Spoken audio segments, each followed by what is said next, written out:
Hey guys, welcome back to Ratna life style. இன்றைக்கி என்ன video பார்க்க போகிறீங்கன்னா, வாழைப்பூ வடை செய்ய போகிறேன். அந்த வாழைப்பூ வடை நான் எப்படி செய்கிறேன்னு சொல்லி வீடியோக்குள்ளே போய் பார்க்கலாம். வீடியோக்குள்ளே போய் பார்க்கறதுக்கு முன்னாடி என் சேனல் லைக் பண்ணுங்கள், ஷேர் பண்ணுங்கள், கமெண்ட் பண்ணுங்கள், சப்ஸ்கிரைப் பண்ணுங்கள், பெல் ஐக்கானை கிளிக் பண்ணுங்கள். அப்போ தான் நான் வீடியோ போடுறதுக்கான நோட்டிஃபிகேஷன் உங்களுக்கு வரும். வாங்க ஃப்ரெண்ட்ஸ், இப்போ வீடியோக்குள்ளே போகலாம்.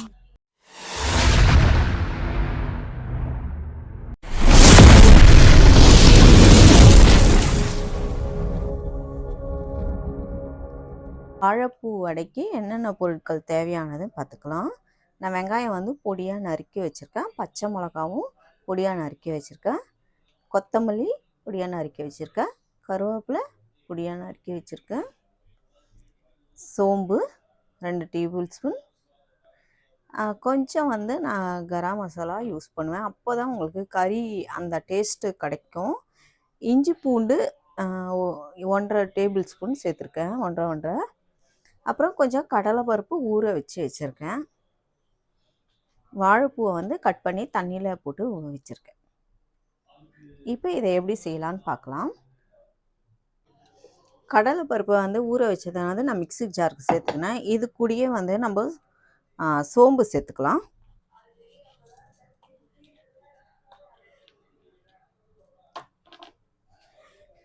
வடைக்கு ஏற்ற மாதிரி நம்ம கல்லுப்பூ சேர்த்துக்கலாம்.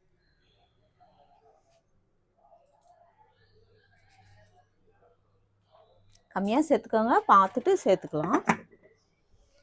இப்போ கொஞ்சோண்டு தண்ணி ஊற்றி நம்ம இதை அரைச்சி எடுத்துக்கலாம்.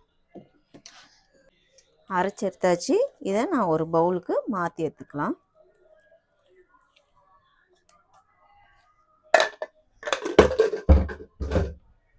இது கூடயே வந்து நான் வீட்லேயே அரைச்ச பிரியாணி மசாலா சேர்த்துக்கிறேன். இஞ்சி பூண்டு பேஸ்ட்டும் இது கூடயே சேர்த்துக்கிறேன். கட் பண்ணி வச்ச பச்சை மிளகாவும் கூட சேர்த்துக்கிறேன். பச்சை மிளகா பார்த்துட்டு சேர்த்துக்கோங்க, காரத்துக்கு ஏற்ற மாதிரி. கட் பண்ணி வெங்காயம் பொடியாக நறுக்கி வச்சுருக்கேன். வெங்காயம் வந்து நான் இப்போ எவ்வளோ பருப்பு யூஸ் பண்ணேன்னா, ஒரு 1/4 கிலோ இருக்கும் பருப்பு. அதாவது 250 கிராம் யூஸ் பண்ணியிருக்கேன். அதுக்கு வந்து 2 வெங்காயம் போதும். 2 வெங்காயம் சாப் பண்ணிக்கோங்க. பச்சை மிளகா வந்து 4 போட்டுக்கோங்க. இஞ்சி பூண்டு ஒரு 1.5 டேபிள் ஸ்பூன் எடுத்துக்கோங்க. வாழைப்பூ வந்து நான் ஒரு வாழைப்பூ போட்டிருக்கேன்.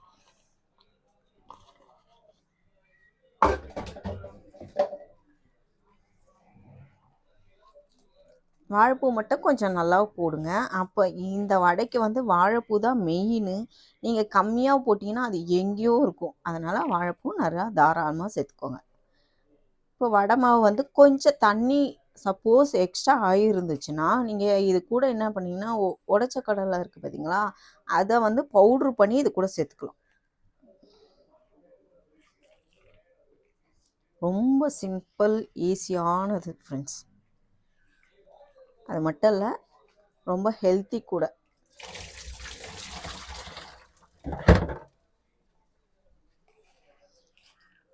இப்போது இதை நல்லா மிக்ஸ் பண்ணிக்கலாம்.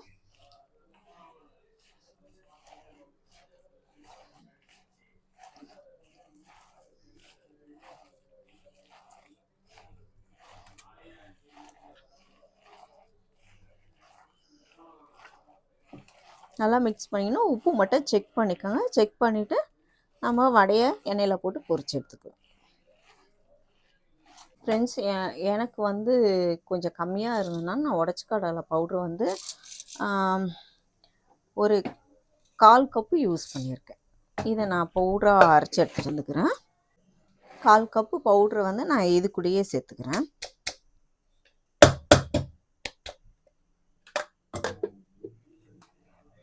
சேர்த்துட்டு நல்லா மிக்ஸ் பண்ணிக்கலாம்.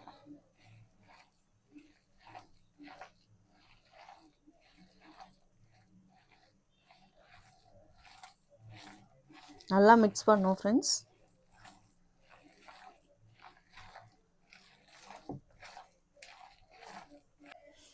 கடாயை போட்டாச்சு ஃப்ரெண்ட்ஸ். நம்ம இப்போ எண்ணெய் ஊற்றி எண்ணெய் காஞ்சிட்டோன்னே பொரிச்சு எடுக்க வேண்டியது தான். எண்ணெய் ஊற்றியாச்சு.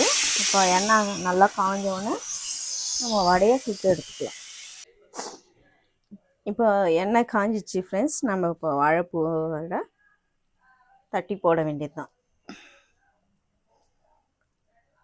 ரொம்ப குண்டு குண்டாக பெருசாகவும் போடாதீங்க, உள்ளெல்லாம் நல்லா வேகணும். ஓரளவுக்கு மீடியமாக போடுங்க. இந்த சைஸு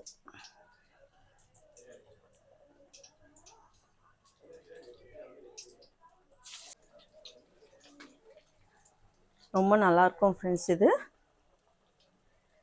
இது பெரியவங்கலேருந்து சின்னவங்க வரைக்கும் எல்லாமே நல்லா சாப்பிட்லாம். அது ரொம்ப உடம்புக்கும் நல்லது. வாழைப்பூவில் மருத்துவ குணம் இருக்குது.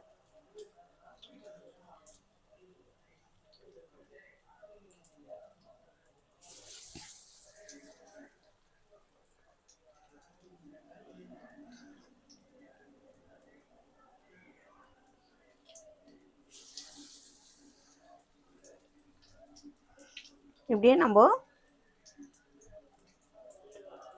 கடாய்க்கு ஏற்ற மாதிரி நம்ம போட்டுக்க வேண்டியதான் ஃப்ரெண்ட்ஸ், எவ்வளோ வேணுமோ. கொஞ்சம் நல்லா செவக்க விட்டு எடுங்க, உள்ளே வேகணும். தீயும் ரொம்ப ஃபாஸ்ட்டாக வைக்காதீங்க, ஓரளவுக்கு மீடியமாக வைங்க. நல்லா கிறிஸ்பியாகவும் எடுக்கணும்.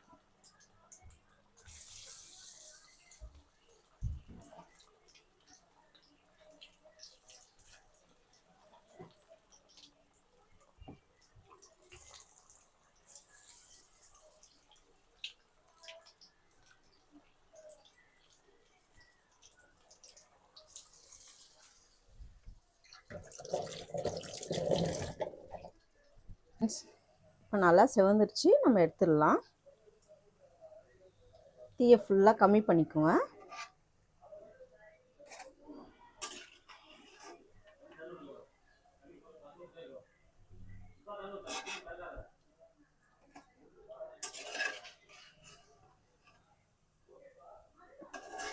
இந்த மாதிரி எல்லாத்தையும் எடுத்துடலாம்.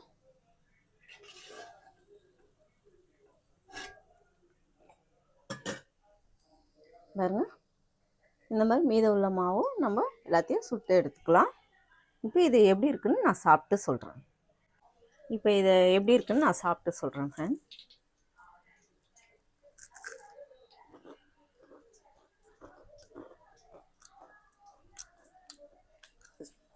சவுண்டு கேட்குதுங்களா? நல்லா கிறிஸ்பியாக நல்லா சவுண்டு.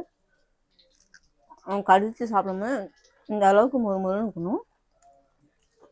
நான் போட்ட உப்பு காரம் எல்லாமே கரெக்டாக பர்ஃபெக்டாக இருக்குது. ஓகே ஃப்ரெண்ட்ஸ், இந்த வீடியோ நான் இதோட முடிச்சுக்கிறேன். இந்த வீடியோ பிடிச்சிருந்துச்சுன்னா லைக் அண்ட் ஷேர் பண்ணுங்கள். நாளைக்கு ஒரு புது வீடியோவில் உங்களை சந்திக்கிறேன். Okay, bye friends.